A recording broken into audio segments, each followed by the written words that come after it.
So give us the first step of your findings of where things were falling through the cracks in the first place.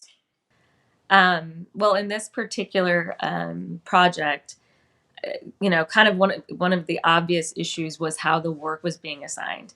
And so, like you said, we have human resources at the top who sends out these service orders when employees need to be seen.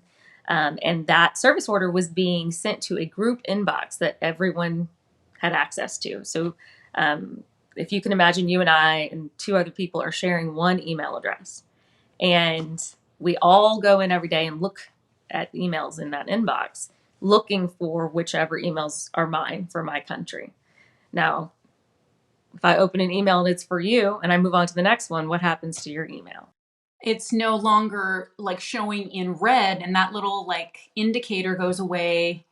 And so I have to be really motivated to read emails and go looking for work. And you might not tell me what you've just read, and I might not tell you what I've just read, but I have to go back in several times a day to look for work. Yes. So you start to see that there are people problems and there are process problems. And there's usually a little bit of both.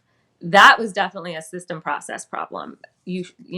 Three people having to read each other's emails just to find their work for the day is a huge time waster and also doesn't really understand human nature. I don't want to go look for work.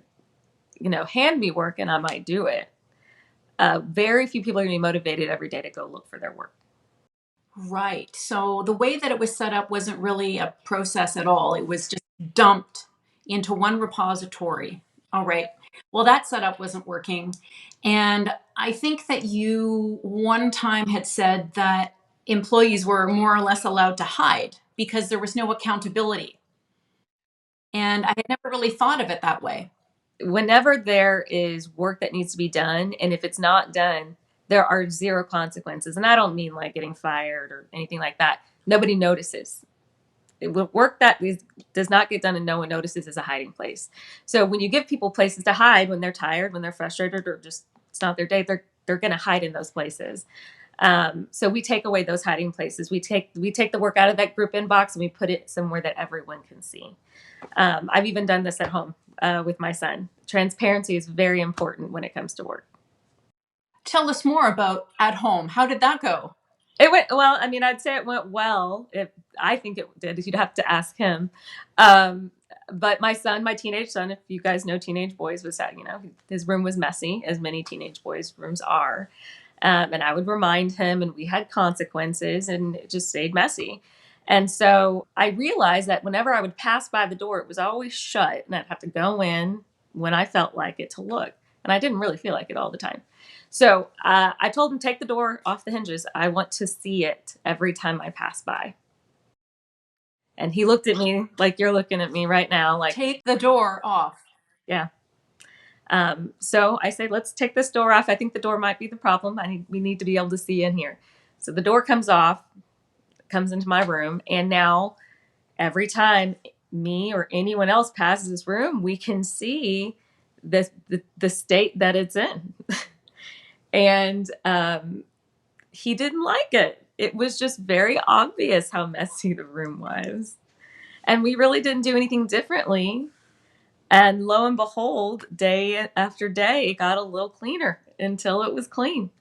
And all that change was there was nowhere to hide. That door couldn't be closed. The work that needed to be done was obvious to everyone around.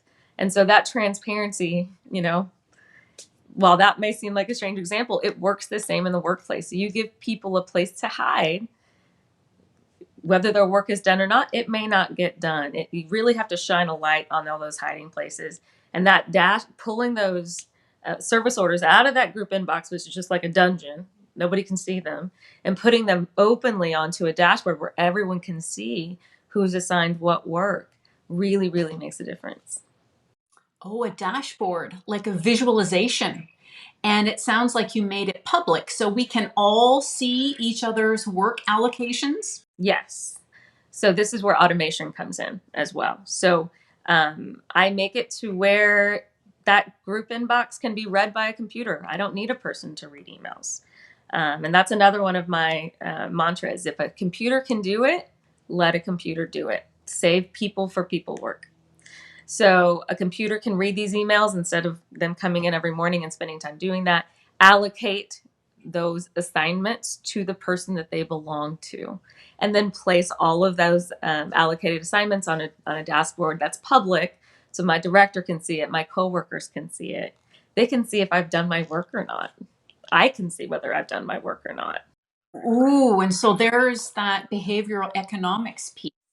It's like, a tiny bit of social pressure being exerted on us to get our tasks done. The tasks we should be doing anyway, but you're really sort of dialing up my desire to stay on track by showing how many cases I've completed or, that sort of thing. Is that what the dashboard's going to show us? It is.